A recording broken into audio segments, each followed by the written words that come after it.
welcome back to another Digital Photo Mentor live stream. I say welcome back because we have a lot of regulars that always join us, and I already see some of you in the chat. And if you are here for the first time, welcome. It's a very friendly place. We have lots of great active chat going on. You can find the chat next to the video if you're watching live, so please add your comments there. Rob is there to sort of moderate and provide links. And I see that you've all been talking about the fires. So fires in Canada, fires in California, and so on. And we're going to be doing editing of urban photos today, so cities. I didn't get a lot of submissions in this area, so if we run out, I've got some images that I took in Lisbon recently in Portugal, and I thought those would be fun to go through to do some city images. So welcome Neil with his matchsticks on his eyelids to keep them open in the UK. Dale in California, Sensei, you cracked me up, Dale. And let's see who else. Sheila made it. Stephanie is in Oregon. So lots of the usuals. Deb in Alaska. Sheila and Holly in New Jersey. So lots of regulars. All right, great to see you all. And you can chat with Rob in the side chat there. He did get his garden in. He did that for you, Sheila, because he said I can't go another week and not be able to tell Sheila I got my garden in. So that was for you. Hey Diana, nice, thanks for joining us. She's here in Edmonton, and we did a tutoring session. Was that yesterday? I don't even know what day this is anymore. So I hope that you're catching up with your Lightroom, Diana. Great to see you. Stephanie, your computer died. Uh-oh, that's not good. I hope you've got everything backed up. So we've talked a lot about getting things backed up, so I hope that is good for you. All right, let's see. Trish, welcome. Is this the first time that you've come with Holly's recommendation, it looks like? So Holly's got her own little following. You guys could start your own little side group here. So without further ado, and Kelly, welcome. I think I have some of your images, Kelly. I'm going to hop in to work on the editing here. So I've got all my images in Lightroom, and I'm going to use the program that the person who submitted the images wants to use. So I'm just checking that over here. So for Thomas, that is Luminar, and this one, I'm not sure how to pronounce your name, Tivea. So that was also Luminar, and Kelly, I think you said either, right? So yeah, either. All right, either for Kelly. Okay, so now I've got a few images that we've had from before and a few that were submitted this time around. So let me start with Kelly's actually. And the first thing I want to take a look at here is it's a little bit dark, obviously. Oops, I lost the image. There we go. It's a little bit dark. And my concern is I think the focus is not on her, right? You can see that she's actually quite blurry. So you've focused somewhere in here. Okay, so is it that you want to try and fix that and sharpen her? We can certainly try that. I know that Lightroom's not going to do a good job of that. So let's see what we can do with it. The first thing I'm going to do, it's a raw file, which is Canon. So I'm going to go in and look at the camera profiles. And here we've got landscape, neutral, standard. So these are all, decent. The main problem is that the image is dark and out of focus. So I'm just going to bring the exposure up just for now, just so I can see it. And then I'm going to work with the crop tool. I'm going to hit auto to try and straighten it. And then I'm going to get rid of this bits on the side because this is distracting. So whenever you have something that's bright on the edge of the scene, it's going to grab your attention away from the subject.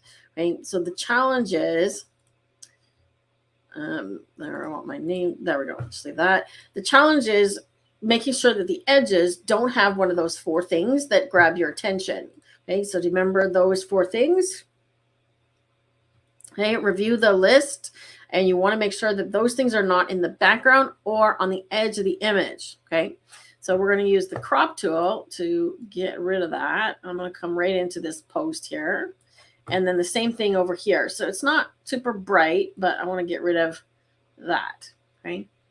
The other thing I'm going to do, this probably could have been a vertical image, is I'm going to go down to transform while I still have the crop tool open. And I'm going to click vertical. So vertical is going to attempt to straighten the building this way. Right? See that? So now we've kind of got, if I look at, okay, do I need to rotate? I can use the level as well, or I could try auto, and it should correct both the distortion and the tilt. Okay. So really, this is kind of your image here. Right? If you're worried, if you were thinking about the woman as the subject, this is your image. Okay, but now that we've got this cropped down, you can see that this pillar is sharp. Let me just brighten it even more here. Right? You can see that the pillar is sharp, right? And she is not even a little bit, right? So what are we going to do about that? Honestly, I don't think this would be an image that is salvageable, but let's just pull it into Luminar. Let's see what happens. I'm yawning. I don't know why. 6 p.m. here, and I'm ready for bedtime already, apparently. Okay. While I pull this into Luminar, I'm just going to go edit. And I'm going to go directly into Luminar. I'm not going to go to Photoshop. So I'm going to take it directly into Luminar. It'll come in as a TIFF. And I'll check the chat while that's opening. Angela, welcome from Brazil. Let's see. Trish, still.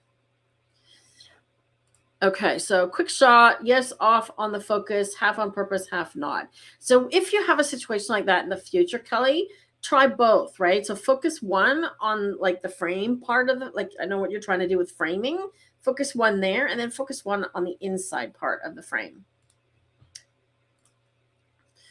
You found us, Manfred. Well, if you bookmark youtube.com/digitalphotomentor/live, if you could give them the link, that is it's always the same link, Manfred, you will never miss the live. It's always the same link. So just bookmark that and you'll always be able to find it.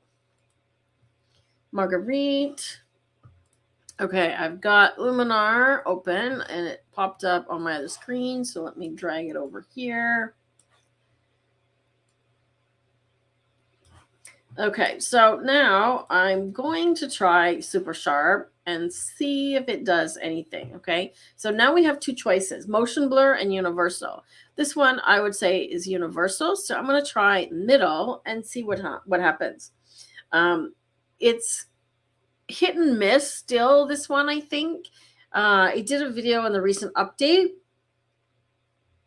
which, what did they give us? An update 1.10.0. So if you want to share a link to that video as well, please, Rob. I did a video on that update last week to tell you what is new.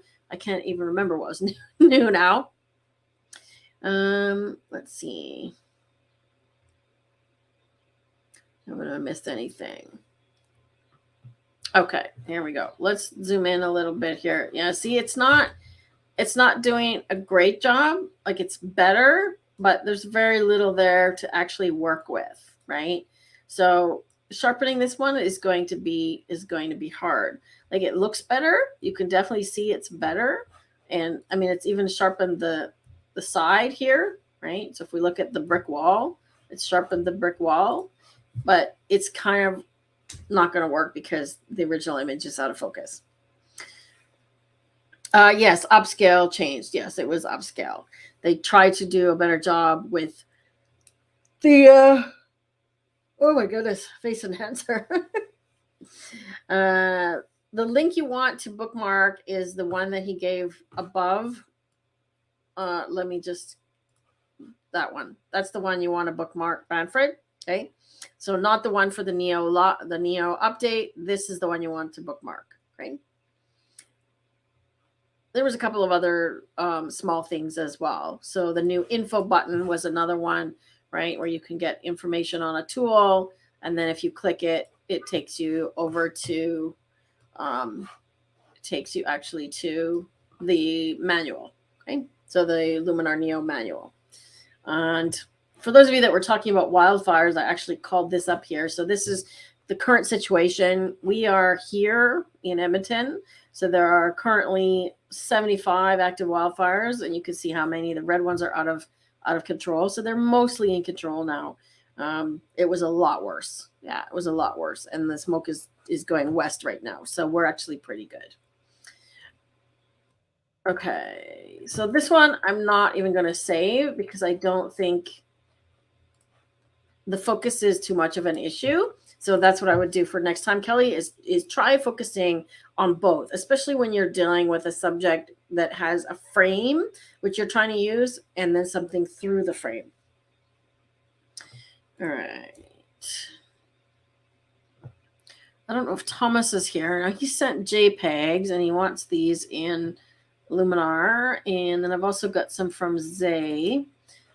Oh, that's an interesting character. So I don't know where this was taken, but well, that looks really much like, I want to say Montreal even,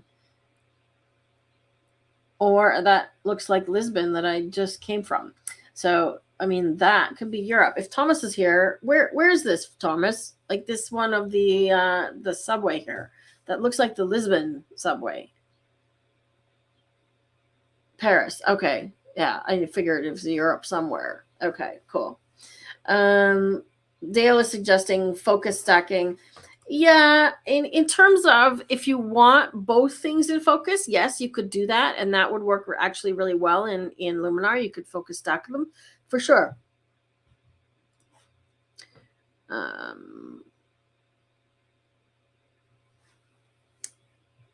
All right, so let's work on this fellow here, and I'm going to take him into Luminar. Let me see. I'm just going to open Luminar directly. Rob had me process these photos of peppers for him because I took these in Portugal, and he wanted them on his desktop for his computer. So that's what I did for him. Okay, this was something I was doing for a student. All right, let me see what I've got here. I should have the urban ones. Here we go. Just give it a moment to load them.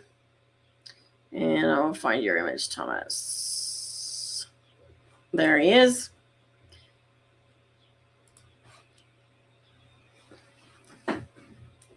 Okay, so this is definitely an interesting character. We can see his security badge. Is this Paris as well? Hotel au Prince. And it looks like something bohemian. So we could try some presets on him because I'm not sure what direction I want to go with him yet, but he's definitely interesting. So I want to do something with him that is maybe a little bit more grungy, and I have some ideas, but let's see what Luminar thinks is a good idea for this one. So when you go to the presets, it gives you some suggestions at the top. It'll usually give you 3 sections, 3 collection sets. Okay, so now once they've loaded, you can do previews just by hovering over. That's a new thing. Now keep in mind when you do these previews that if you apply it, you can dial it down. And if it has an overlay like this, you can flip it and turn it around. So if this, this light leak is in the wrong place, you can actually move it, okay? So these are kind of interesting. Nothing is grabbing me. It's kind of a neat idea. Let's see what these ones have to offer. Now, there's one that's actually in my portrait set that I think, there's 2 of them that I think might actually go nice on this one. Okay, so there's usually a black and white. That one's not bad. That's kind of interesting. Okay, again, nothing is super grabbing me. So I'm going to go down into the purchase section because this is where you'll find mine if you have purchased them. And the one that I have currently in the marketplace is called Fabulous Faces. So it's portrait presets, but you can use them on anything, right? I've talked about this before, right? So if you could please share a link to the fabulous faces on these guys in the marketplace, please, Rob. And that's actually something that's new because you can get to it this way through the extras tab now. So if you click on the little puzzle piece, you can get to the marketplace right here. And then you can filter based on category. So if you want to find mine, you could just go to portrait and then scroll through them. I wish it would let us filter a little bit more than that because you have to look for the thumbnail, and it does say, I think it does say my name on it, but look for that black and white image of the girl where she's kind of in profile. Still haven't seen her yet. So there's a lot of, there she is. So you can see my name is on that one there, right? So if you want to get the fabulous faces, it's there, or Rob's going to put a link for you. Okay. So the one that I had in mind, we could definitely do a black and white. Okay, so there's a punchy black and white. This is one that I had thought that it might look good on this one. So antique touch. It kind of gives it a faded sepia tone look with some grain. And the other one that I thought might look good is ghoulish grunge. And in fact, it does. I kind of like this one on this image, but I want to alter it a little bit because I want to make it a little bit more contrasty. So I'm going to start with one of these two, and I think I'm going to go with this one, right? So once you have applied it, right, you have the slider that you can dial it back a little bit. And so I might even do that and just bring it to like 90%.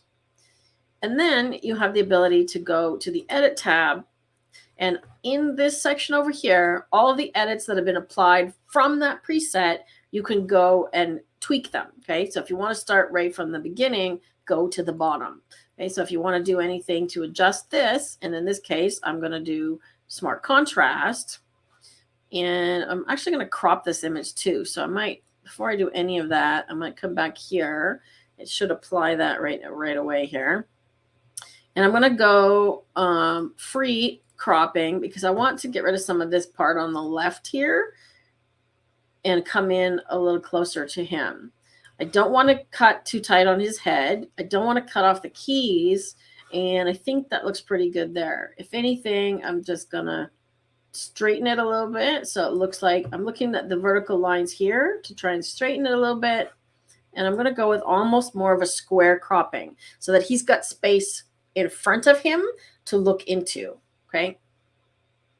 Okay, now I'm going to go and do my applications here. So I did a little bit of smart contrast. I'm going to check the curve. So when I'm looking at the histogram, and can you see what's happened here? So what I've done in the preset is I've actually done some tweaks in the curves layers, in the curves part here, to give it that color toning. Okay. But I can also go into the gray one, which is overall, and give him more contrast by making this S curve, okay, like so. And I can add some more blacks to make sure that I have a nice rich black.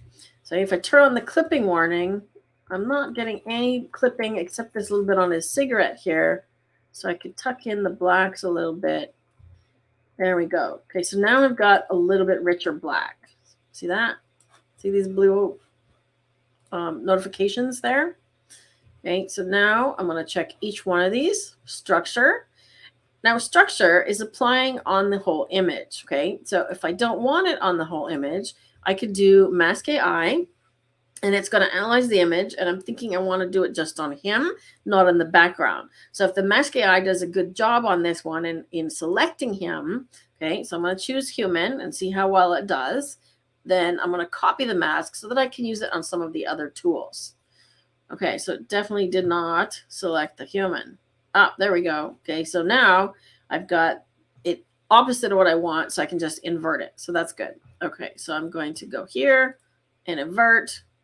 Now you can see that the mask is on him. So where you see the red mask is where this is going to apply. So I'm going to copy it so I don't have to run it again. Okay, and now if I boost this, if we go really crazy high, let's see if I zoom in a little bit.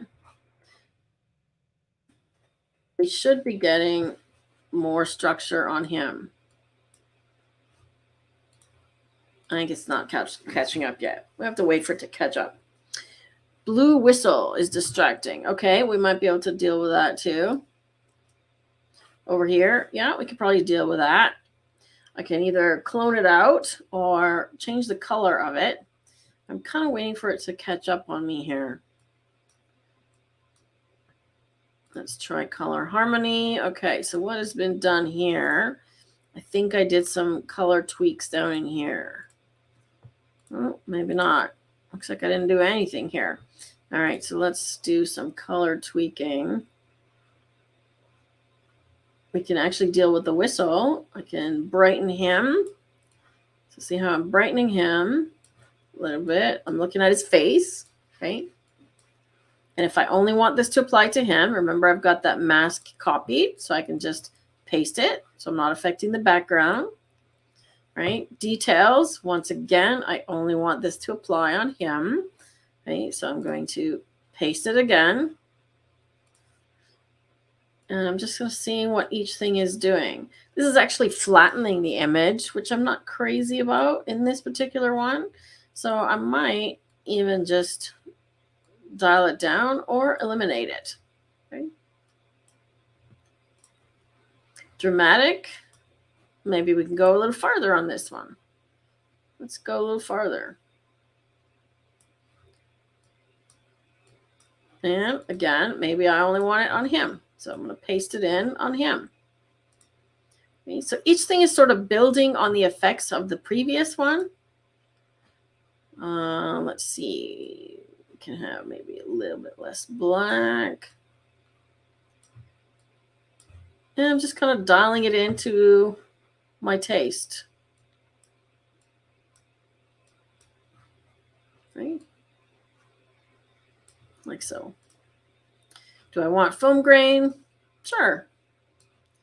Right? Now the vignette, you definitely, whenever you apply a preset, if it has a vignette, you always want to check it, okay? Because you can see this one is not in the right place.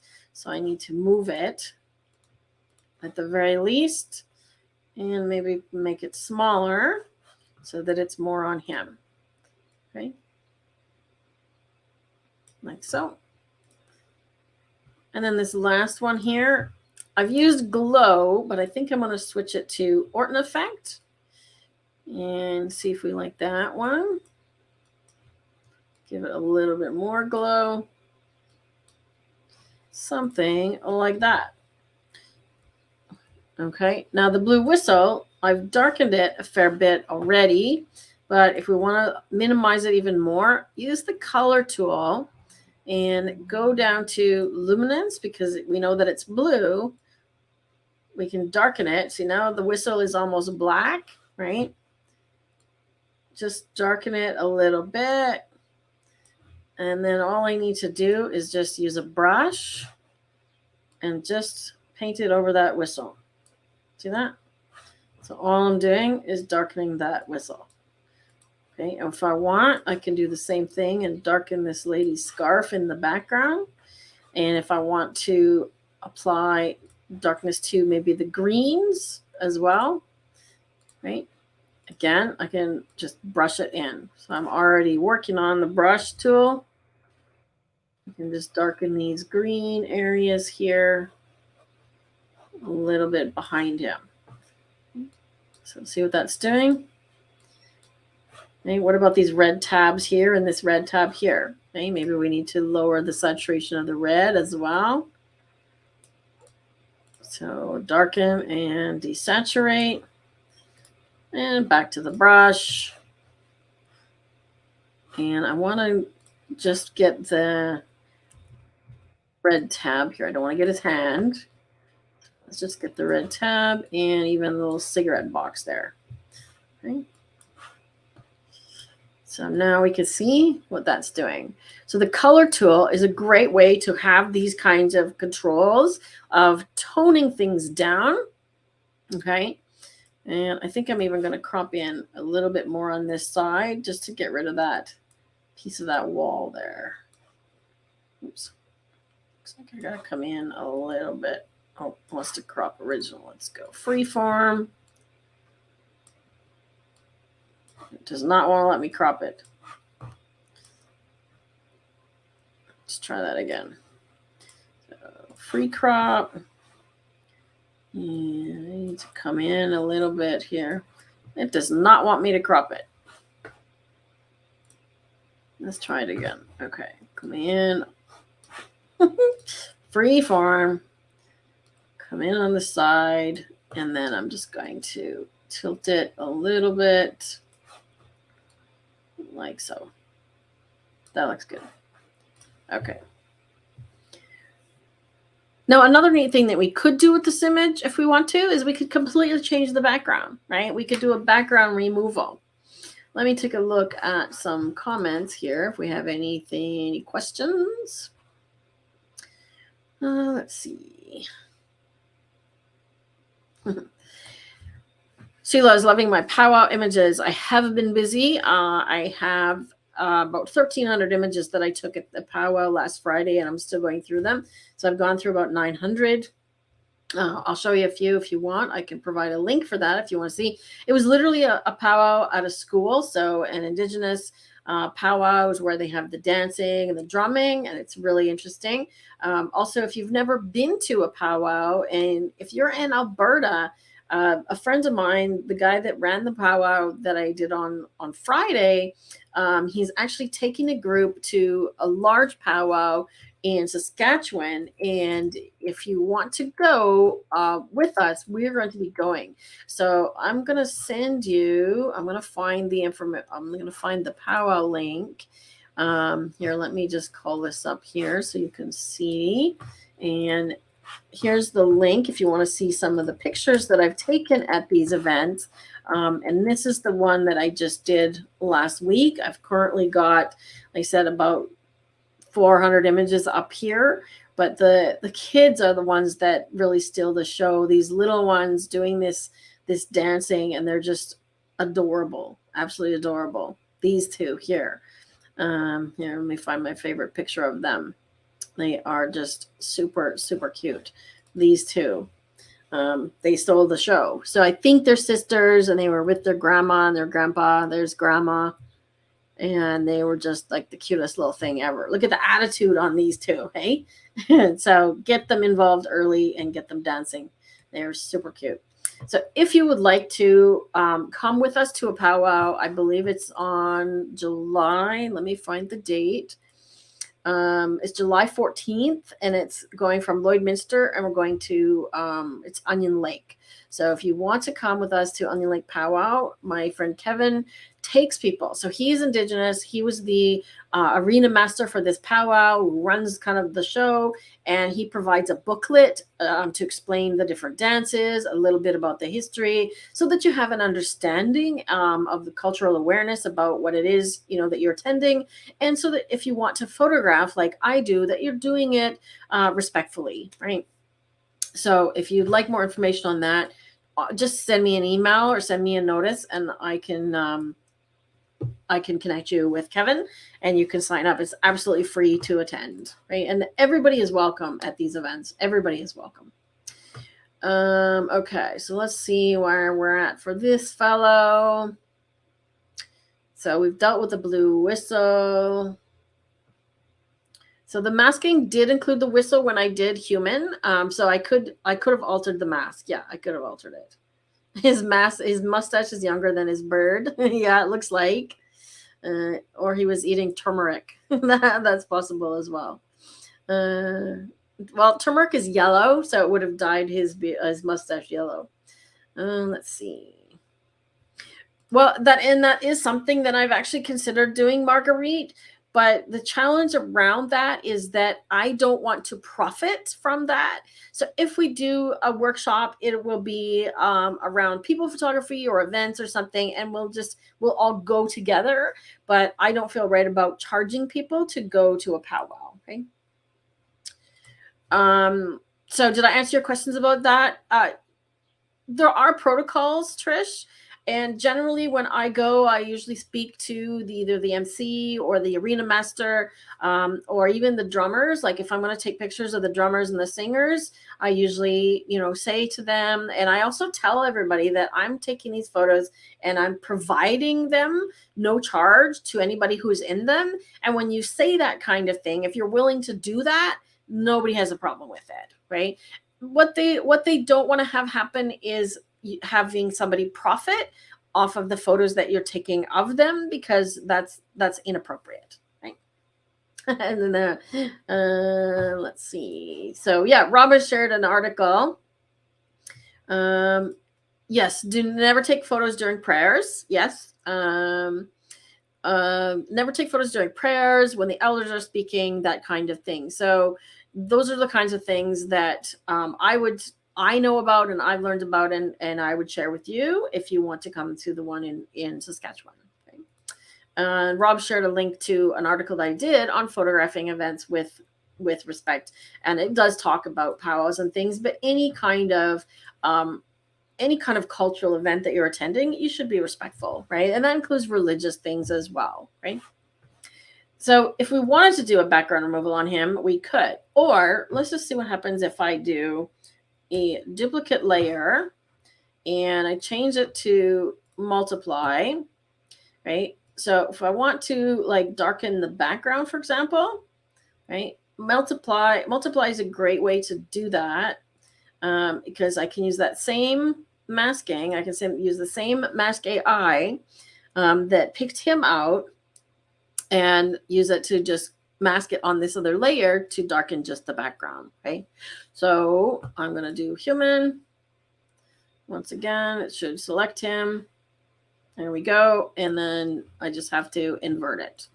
Right, so now it's selecting the background, and yes, it did select the whistle as part of him. Right, so now you can see what's happening on this layer is it's just darkening and affecting the background. But the cool thing about this is if I leave it higher, I can leave the opacity or leave the layer blend mode at normal and leave the opacity at 100%, then anything I do to this layer is only going to affect the background. So for example, I can go in here and darken it using the develop tool, right? So see that? Like that. I can go in to details, and this is actually a great way to blur things. And by taking details to the minus side, right? Like so, right? So now we're sort of starting to blur, and we can take structure to the minus side as well. Maybe a little too much. Okay, so now if I go back up to this layer, right, you can see what this layer is doing. Right? So it's blurring and darkening this background layer. Right? I could also choose to bring the saturation down a little bit. Right? So in here, where's my saturation? Like so. And I could apply another vignette. Now watch what's happening. What's going to happen when I do a vignette here. Okay, I'm going to go super dark, make it round, and then of course I have to get it in the right position. Let's do something like that, right? Actually like that. But do you see how it's not affecting him at all, right? So it's going to make like this spotlight kind of thing around him, right? So look at how cool that is. Like so. So duplicating the layer and using that masking on the layer allowed me to do really specific edits to the background without having to mask it every time. So that's a great little trick. And yes, you do have blend modes as well. Okay, question. Oops.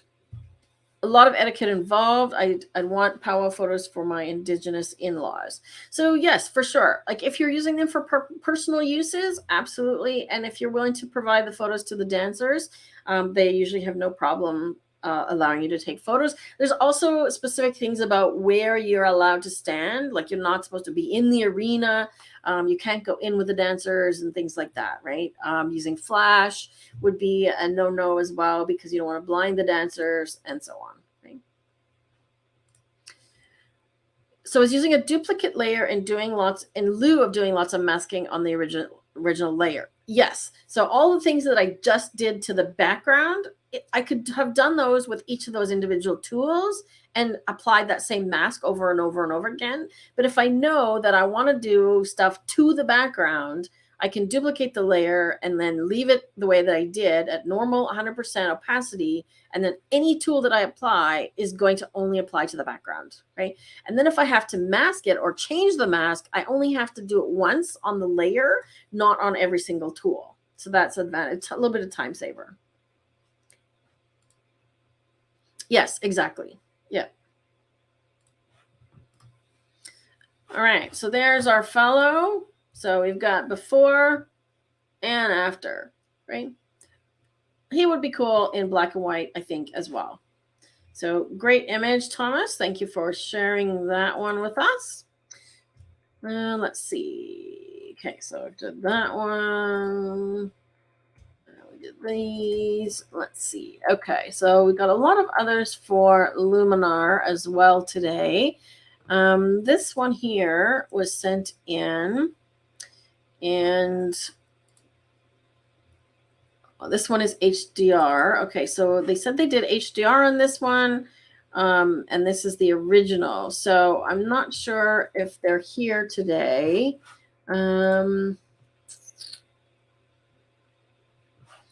So this image is by, I can't pronounce their name, Tevea, maybe, Tevea. If you are watching this, Tevea, if I'm pronouncing your name wrong, I apologize.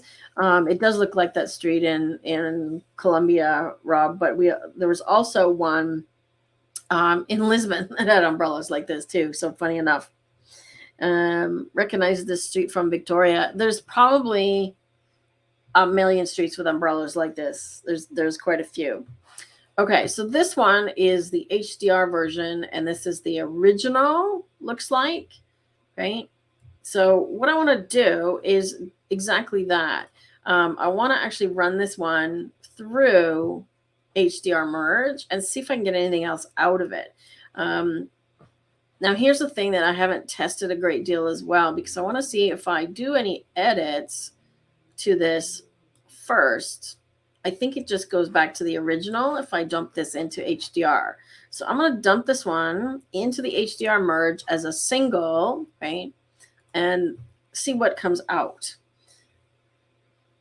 Because I've had really good luck using this technique on individual images. Okay, so there's the single image, which has now come out. And there's definitely more detail. Now we can use develop and so on to make sure that we have some decent whites. Okay, so I'm going to tuck in here, turn on the clipping warnings. So I'm not so worried about the sun up here clipping. I want to make sure that there's some white in this image because it's gone a little flat now. Okay. Remember, exposure is mid-tone, so we'll bring that up. And then the highlights back down again. So we can really work with this one. It's looking pretty darn good, actually. So there's the original HDR that it came out of the HDR extension. And here's the new one. And you can see, if I want, I can probably darken that top corner a bit more. But that looks pretty good, right? Look at the detail that's come out of that. So if I wanted to darken this top corner again, there's a few ways that you can do that, okay? So I'm going to close the develop tool and show you a couple of different ways. So we could go to super contrast because there's a highlight contrast slider. And if you bring it sort of up to the middle, which is what I do, and then take it either direction. So left brightens, right darkens, okay? So you're darkening the highlights, okay? So notice that if I use this, see what's happening to the sky? Look at the umbrella colors are all coming out. Okay? So that is a good thing. Now, let's see, what about midtones? Okay, so again, darken, lighten, darken, lighten. Okay, now I've darkened the contrast in the highlights, and I want to make sure I don't lose it in the midtones either. And then we can do the same thing. So we can actually brighten the shadows this way. So see what this tool is doing? Bringing the sky down, giving us more contrast. Okay? You can also use the develop tool again. And let's just say I want to bring the highlights down, but not maybe everywhere. Okay, so I'm going to bring them all the way down. I just want it on this top corner. So in this case, I might just do a linear gradient down on this corner, like so. Okay, so it's only going to affect, oops, closed it by accident. It's only affecting that top corner. Can you see that? Now, if I want to affect more, I can go back into masking and I can use the brush because I think I just want to do sort of a big sweep down here. I want to give a little bit of darkness down here as well. Like so. Okay, so we're darkening the top and the bottom. And I'm going to go even a little farther. I'm going to give it a little bit of blue, actually, because see how it's kind of gone gray up in the corner? So I'm just giving it a little bit of blue, like so. Another one we can then work on, you could use the dodging and burning tool, of course, to lighten and darken. Right? So you can use the vignette tool to do the edges, which we could do as well. So there's multiple different ways to go about the same thing. Okay? So vignette, bring the darkness down, bring the feather down, adjust the size, right? And then I put everything sort of back into where I want it. So about like that. Okay, so it's kind of gone gray again up there. Can you see that? The sky looks a little bit gray. So I might go back to this develop one and give it a bit more blue. See if that helps. See, now the sky is blue, so that doesn't work either. So blue does not work. What happens if I go yellow? Let's go the opposite way. And I'm sort of torn on that. So I'm trying to give the sky some color that might make sense. That's not bad. I think I've gone overboard now on the sky. We'll just bring it back a little bit. Okay, then of course we can also try color harmony, which is color contrast, does a great job of adjusting the hue. So look at the umbrellas. Watch, look at them dance. Okay, so do we want to lighten the umbrellas or do we want to lighten the sky? I like the idea of lightening the umbrellas, and we can really decide which ones, which colors we want to affect. Okay, so over here, we get the red and the orange and the yellow ones brightening up, as well as this bottom area. So if we don't want the bottom area brightened, guess what we're going to do? Linear gradient, so it's just on the top. Okay. So really quickly, it's only affecting from here up. Okay. So let's see the before. That was what came out of the HDR extension, and after. Okay. I might want to crop this one as well, and I'm going to go freeform. So there's a lot of sort of foreground here, and when you have a lot of foreground, it feels like the subject is very far away. So I'm just going to come in a bunch closer, and I'm going to come in a little bit on the top to get rid of that sort of power line there, right? And I might even come down to crop out the actual sun. So now we can really focus on those umbrellas, okay? So there's our before and after, okay? Sky replacement nightmare. Yeah, no kidding, Dale. I wouldn't even attempt it on this one. I wouldn't even attempt it because it's going to think the umbrellas are the sky too, right? I think we would give Luminar a heart attack if we tried that. Okay, I'm going to drag this one over here, into the same folder because I want to see if we can look at them side by side. Okay, so there's the original. There's the one that I just completed. And that's the one that I believe the person sent me as an HDR. So I think that they could go a lot further with it. Okay. So I hope that they're watching and they get some tips out of how to edit this one. But it is a fun scene and definitely a joyous kind of scene. So did I get the cropping on that one, Sheila? Yes? Okay. Yeah, I didn't even see your comment, but I was on it. All right. Let's see. Does Luminar allow HDR from a single shot? Yes, absolutely. So you saw me drag one in, and if you even look at it right here, it says drag from 1 to 10 photos in to start. Okay.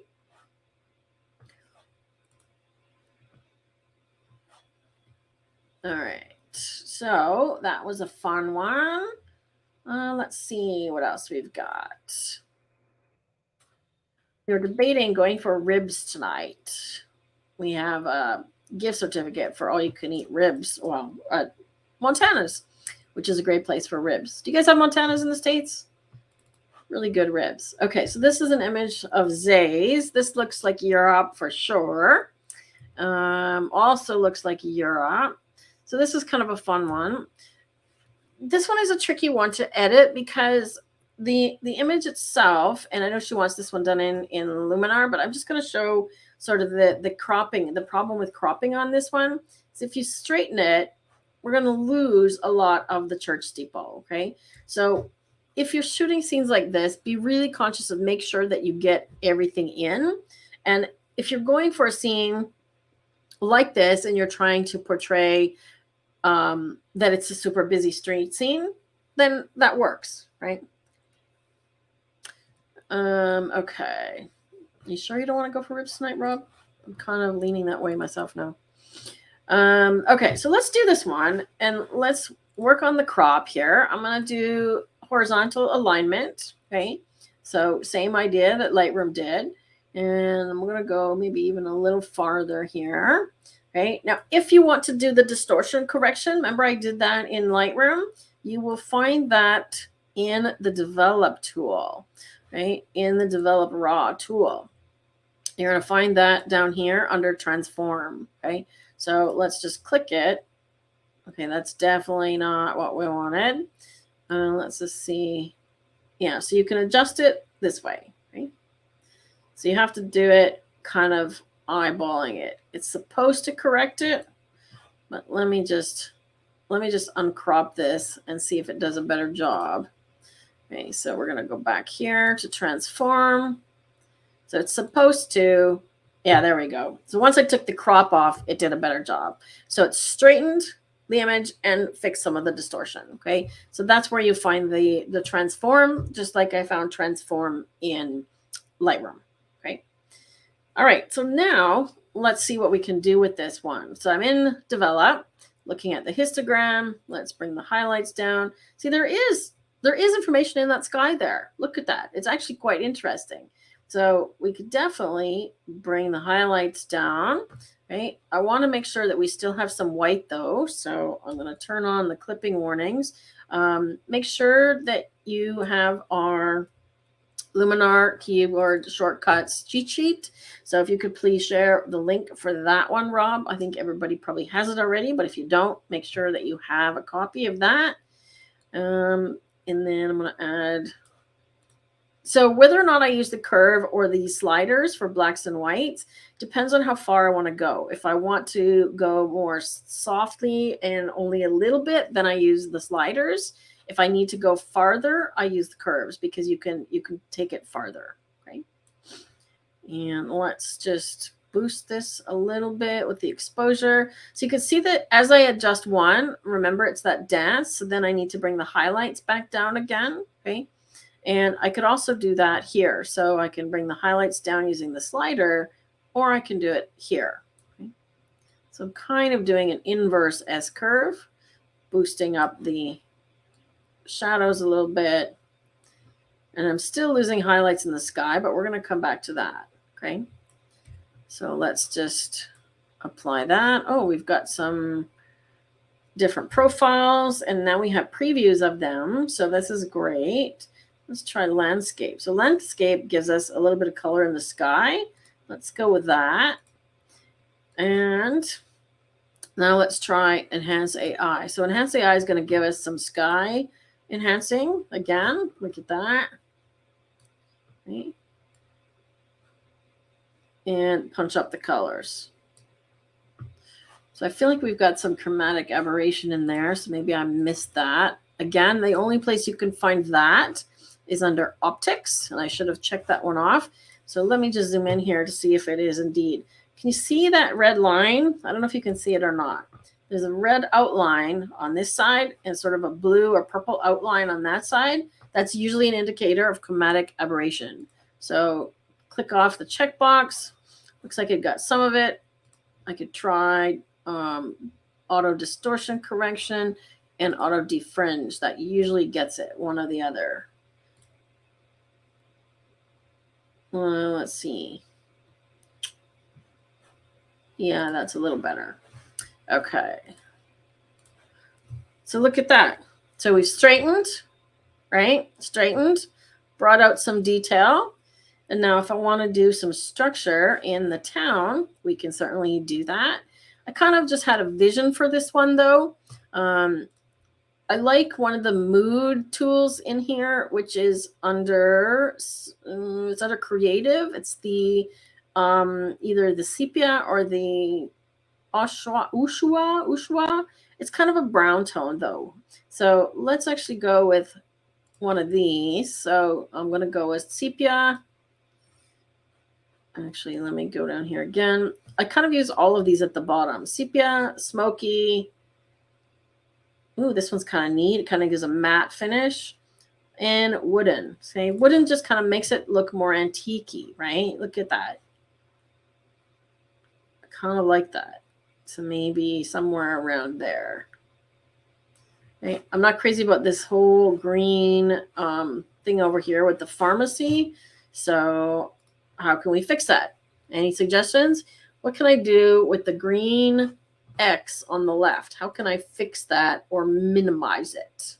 Any suggestions? Are you guys sleeping? Do you need some of my coffee? I shouldn't be drinking coffee at 7 p.m., but come on, guys. What can I use here? Any suggestions? I'm just going to go for it. How about color tool? Right. So I'm going to go in saturation, green, and I'm going to go back to luminance, green.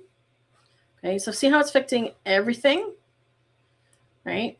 But it's definitely picking up that. And notice that the yellow, okay, not so much in the cross, right? But definitely that cross is improved by doing that. And I'm just going to mask it to just that area. Okay. So just the cross. If I want to kind of minimize this yellow sign here, I can do the same. Maybe this lady in the yellow shirt. The other yellows are okay. Okay, so see how that worked? Really great. That's good. Now, if I'm still not happy with it, what happens if I do it again? Let's just see what happens if I do it again. I'm going to try cyan. Oh, now we've got no saturation. That's good. Oh, it's got cyan in it. That's the key. Maybe it's got blue in it too. Okay, and then I'm just going to do a mask again over this area. And there we go. Okay, so I've gotten rid of the color. And I'm going back to the first one here because I think it had also some cyan and some blue. Some cyan and some blue. There we go. Great. So I got rid of that green X. Still an X, but or cross, but I got rid of it. Okay. I think everybody's gone to sleep. Are we still live? Is everybody sleeping? So let's take a look at the before and after on this one. Okay. If we wanted to do a sky replacement, we could give it a go, right? But I think this one kind of, I'm happy with this.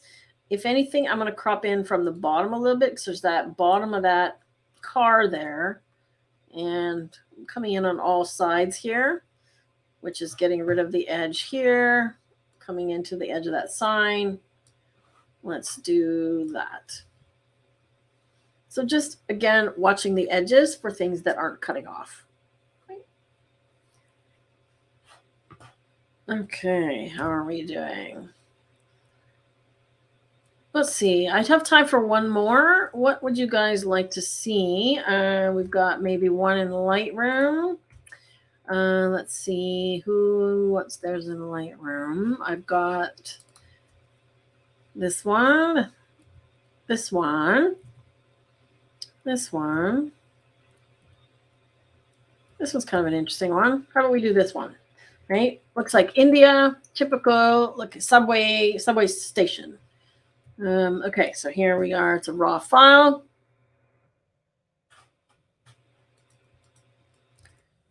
I think our comments have stopped working, Rob, because nobody's saying any comments. Like, can you post one to see if it's still working? I think something's not working. Okay, raw file, Canon file. I'm going to check the profiles. Ooh, look at that. Landscape really brings out the colors in that sort of mural in the background. So I'm going to start with landscape. And I know that it's crooked, so I'm going to use the crop tool to straighten it. That looks good. Not too bad. I'm going to get rid of this thing in the bottom corner here. So I'm going to go freeform. So I'm going to come up from the bottom. I don't want to come in from this side because I don't want to lose that girl. And definitely I'm going to come down from the top and make this more of a panoramic kind of image. And maybe a little bit on this side as well. So let's try something like that. Still feels crooked to me. There, that looks a little better. How's that? Okay, so then I want to brighten it, which is midtones. Brighten the shadows a little bit. And I can do my shift, double click on both of these. And of course it took the whites down because it's factoring in the sky. We shall fix that. Now, I'll show you what I did. I made myself a preset because I was working on the powwow photos and I have so many that are similar. I made myself a preset, which is called Mask Subject and Background. Okay, so I have one that's called Lighten Subject and Darken Background. And if I do that, it selects the subject in the background and applies edits. But this one, Mask Subject and Background, just does the masking. That's it. Okay, so it made the masks and named them for me, but it didn't do any edits. So it's done part of the steps for me. Okay, so that's what it's selected as the subject. I'm going to go ahead and add. Now I could add by object, or the simplest thing is I'm just going to do a radial filter like this. So I'm going to say this is my subject, right? And in this case, I want to brighten a little bit. Like so. Right, saturation has gone up a little too much. And then in the background, I want to subtract that same radial gradient or rough area, like so.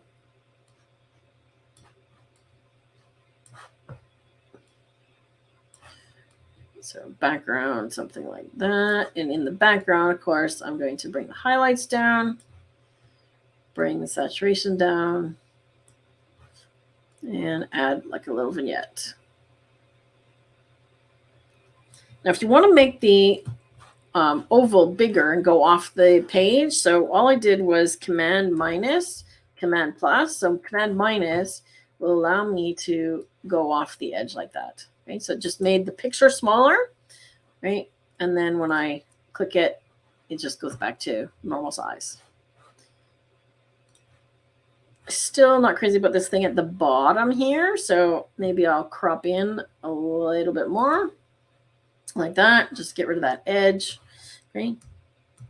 Now this might be one, well, I want to warm it up a little bit so that looks better also.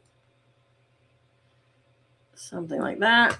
This one might be fun to do, maybe an artistic profile. So going in here in Lightroom, I'm just going to hover over these and see if there's anything that sort of grabs me. So this is similar to what I did in Luminar with the LUT. This one's kind of faded out. That's kind of neat for that scene. Right? So far, I like artistic number 3. That was kind of nice too. Let's check a vintage, see if there's anything in here. So there's some neat ones here with some partial fading. Ooh, that one's got some nice contrast, but partially faded. Some a matte look. Okay. If you want to create a matte look in Lightroom, I'll show you how to do that. I'm going to go with this one here, just because it's got sort of some nice contrast, but still nice blacks. So I'll show you how to make a matte look. So matte, meaning there's no true blacks in the image. Okay, so I'm going to increase the texture a little bit. So to get matte, you need to go to the tone curve and push the blacks up this way. See that? So see how the further I go, you'll get more of that type of look. Okay. Then I might want to darken the whole thing a little bit. So you can create your own matte look that way. Okay. I'm going to use one of my presets, which is Edge Vignette Medium. And there we've got something like that. Now it's a little dark overall. Okay. Before and after. So there's so many different ways that you could go with an image like this. I could even crop it a little bit more. So I'll make a virtual copy, which is Command apostrophe. And I'm going to come in a little bit more on this side for cropping. And in this one, I'm going to put the tone curve back where it was. And I'm going to choose a different one of these profiles.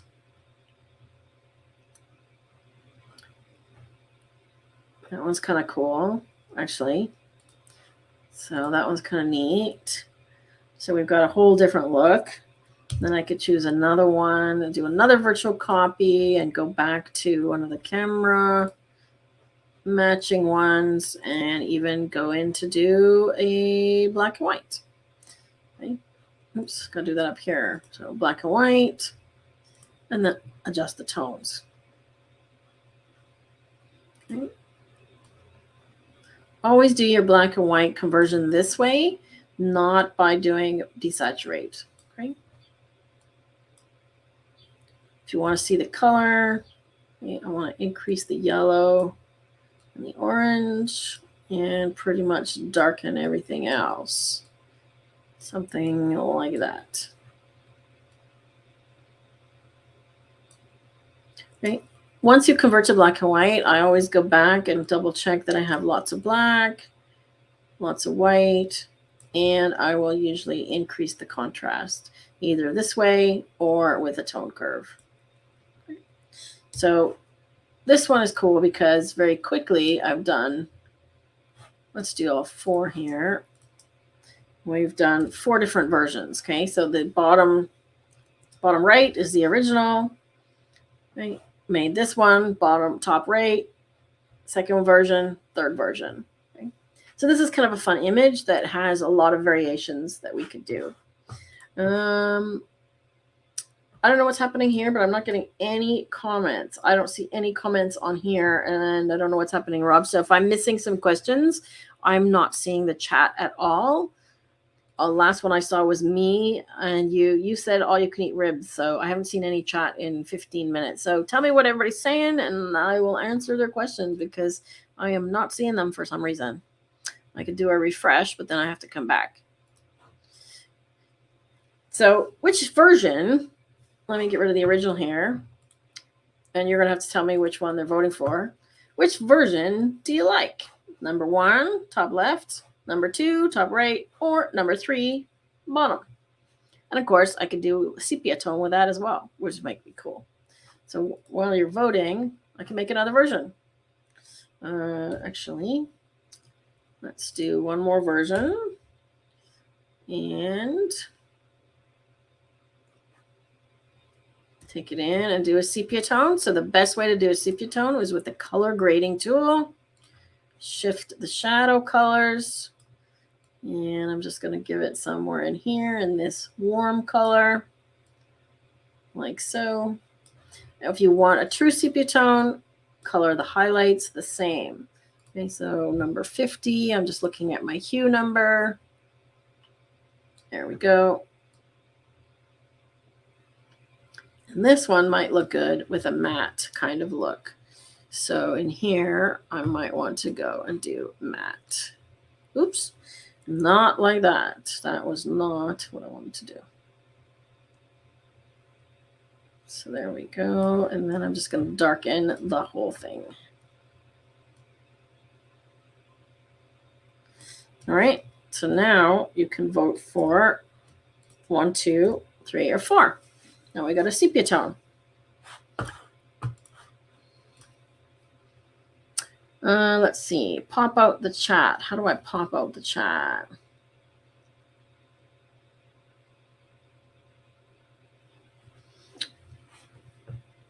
Top right. So number 2. Dale says you might be able to get me on a Friday session. Oh, for your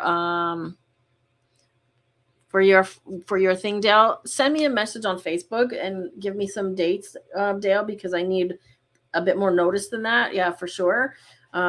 This week I've already got something booked. What time do you do that at as well? Because I have Spanish on Fridays. So tell me what time you do that, Dale. Okay, let me try popping the chat out. I don't know if I can do that. How do I do that, Rob? Let me reboot. So you guys will see me disappear for a second. I'm just going to refresh the page and see if that fixes the problems. Hang on.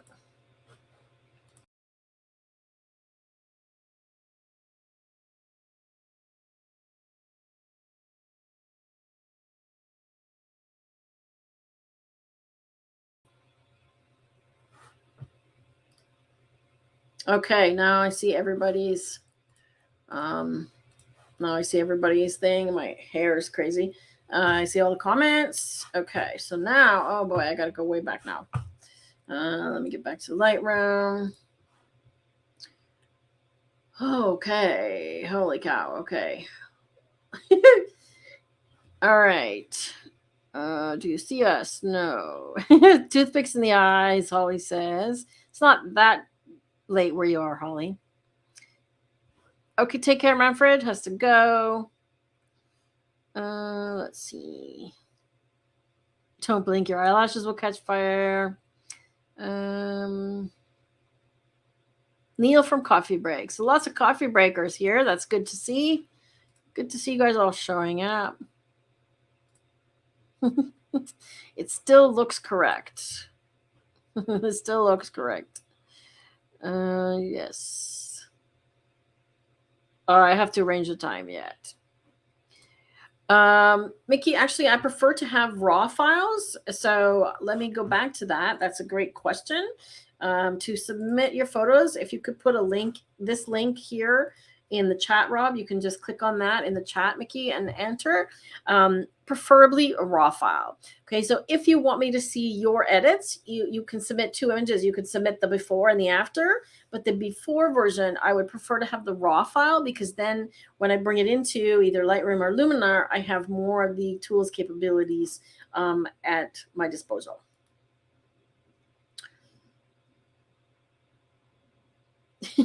I'm too hungry to see you. Yes, that's probably it, Lee. I need ribs, right? I need sustenance. So I see the votes now. Number 2, top right. Number 3, number 1, number 2. Can't decide. Each one has merit. That's valid. Yeah. Now you would pick number 4, 2 or 4. 10 a.m. Pacific time. Okay, so that's for your Friday thing, Dale. Then I will not be able to do that until... send me a message, though, because I have Spanish classes until July 7th. So I wouldn't be able to do it before that. So send me a message on Facebook and we'll figure something out. So have to be after that. All right.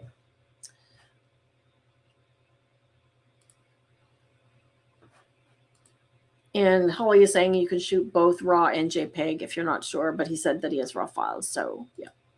Okay, so there is our link. I am going to actually stop there. We had some really great images. Actually, before I do, I've got some Lisbon images if you want to see them real quick. I put some into a collection just because I thought, well, if I don't have enough to go on today, I just did a quick collection here. So put in the chat if this is something that you would like to see, because what Rob has said is people want to see me edit my photos. Okay, so they want to see my photos, maybe just me talking about, why I took this photo or what have you. And this is all just me walking around Funchal on Madeira on the island and Lisbon. So these are kind of some of my street images and things that grab my eye, just to give you an idea of what do I see when I'm walking down the street. And this is something that, my tour members, right here, you can see that I did, closer. This is something that my tour members ask a lot as to, what are you taking pictures of on this street, right? Here, obviously, her outfit really grabbed me, right? So the busy street, the pigeons. I love architecture. I love doing things that are tilted like this, playing with shadows and textures.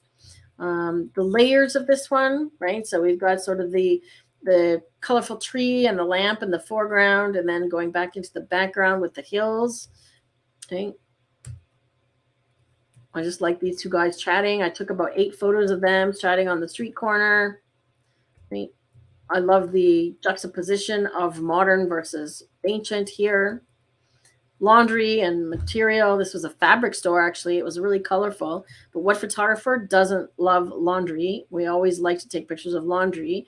You'll notice that this is the same scene. I took one horizontal, tilted, and then I took one vertical. And I kind of like the vertical one because it had like this little hidden little spot down in here. And this one was urban because these guys are in the middle of the city just camping out on the river. So people were taking their picture, but I thought they were super cute. Okay. Markets. I did the pictures of all the peppers for Rob because he was fascinated. He loved all the peppers. But I love European markets. They're so colorful, right? This is a street in Funchal where all the doors are painted different colors. And I thought this one was kind of cool because it's like you can look like you're going into the street. This is in Lisbon now. I found this really cool sort of graffitied building, and I took a bunch of photos with it with my lens that I bought just to take with me to Portugal, the 10-24, and really having fun with the wide lens. See, that's why I thought it was Portugal, because look at that sign, right? Looks very similar to the one that Thomas submitted. Right. This one here, I actually shot in the subway and then merged it into HDR. I just did that with Lightroom, but I'd actually be curious to see how that comes out in Luminar. And this one, I was going to try the power line removal. And here's another one that I pulled through Lightroom HDR. So I bracketed that handheld, and that's the after one. I'll be curious to compare that one to Lightroom or to Luminar as well. I love shapes. Again, I'm tilting, diagonal. Right. I'm going to play with this one to remove power lines, see how well it does. And shadows, late day shadows. I love this kind of thing because of the shadows from the windows and the texture on this building. The dog. So I do some editing here to make sure that he stands out, his little face. Again, laundry. I just love the fact that they had organized them in a rainbow fashion. And the streetcar is famous in Lisbon. So these are the kinds of things that I look for. I was at a viewpoint at the top of the city here, and the light was fantastic. So this is the kind of thing that I see, right? I'm looking at, okay, the city is literally highlighted right here. And I would probably crop this in a tiny bit to get rid of this bright spot up there. Make sure it's straight. and something like that, right? So I really was seeing the light highlighting these buildings here. So look at, you know, how quickly I go from that to that, right? Super easy. This is one that I might try a different camera profile or an artistic or one of these vintage ones, right? Because it makes a lot of, ooh, that's kind of cool. Makes a lot of sense with these European cities. That's kind of neat. This one here at the bottom, that one, it's kind of green, but interesting. Let's just see, artistic. I could check modern as well. Some of these are blue. Not crazy about the blue. Let's see, modern. For some reason, I always like modern 7, I think. Yeah, I like modern 7. It just adds a little bit of warmth and sort of punch. Look at that. And do I have any highlights clipping? No. If anything, we need more contrast. Right? Don't be afraid of contrast. Don't be afraid of it at all. If anything, this is a little bit too yellow now. So that's kind of where I was going with that one. And these are the kinds of things that I see. Again, I was seeing the light hitting this wall here, right? Highlighting this part of the city. Because I did the other one, right, I could probably do a copy and paste. So I can just copy all the settings here, not the cropping. And then I can paste it onto the other one. Where is it? This one. There we go. I might do a sky replacement on this one. So I'd have to go to Luminar for that one. So definitely benefits of doing a sky replacement here. And again, the same light, right? So I see light. Just a night scene as I was going back to my hotel one evening. Right? Sitting on the subway, playing with a low shutter speed. Right? This is the 15th of a second. So I'm sitting on the subway, taking pictures. So those are the kinds of things that I photograph. And I've lost comments again. So I'm going to sign out. I don't know why comments aren't loading for me. Did I miss anything, Rob? Is there anything else? Send me a message on Facebook, Dale, and we'll figure that out. Yeah, it says that I have 3 comments, but I do not see them. So I can reboot again. Hang on. Coming back. 3, 2, 1.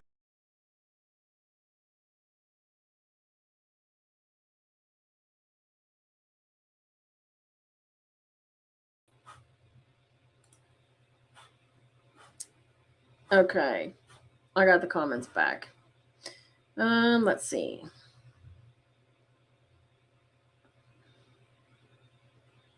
Next week, we are doing rural, Sheila. So farm, camping, rural. Country roads, cows, horses, you name it. Think Yellowstone. We've been watching Yellowstone. So I'm in the ranching kind of mood. Let's see. Marguerite says the hows and why fours of your photos would be a great topic. Okay, good to know. Thanks, Neil. Look out for some photographs for me for next week for rural. So I want to see some cows and horses and ducks and chickens and sheep and whatever else. I feel like this is a private joke happening here somehow in the coffee break. Somebody was sleeping and they got some evidence. And to submit the photos, yes, is digitalphotomentor.com/live. Let's see, where are we? And just as a side note, if anybody does not already have Luminar Neo, it is currently on sale. And if you check out the Luminar sale, if you use our code and you need to purchase it, you'll get an extra 10% off. So if you want to share that link, Rob, that would be great. Perfect, Mickey. Awesome. So I will take a look for those. Yeah, Yes, Sheila, I think it's time to go get some food and call it a day. So thanks so much, everybody, for continuing to show up and sticking around, even though for some reason my chat wasn't working today. But I hope you got some great tips, and we'll see you next week for rural. So go into the farm. Take care.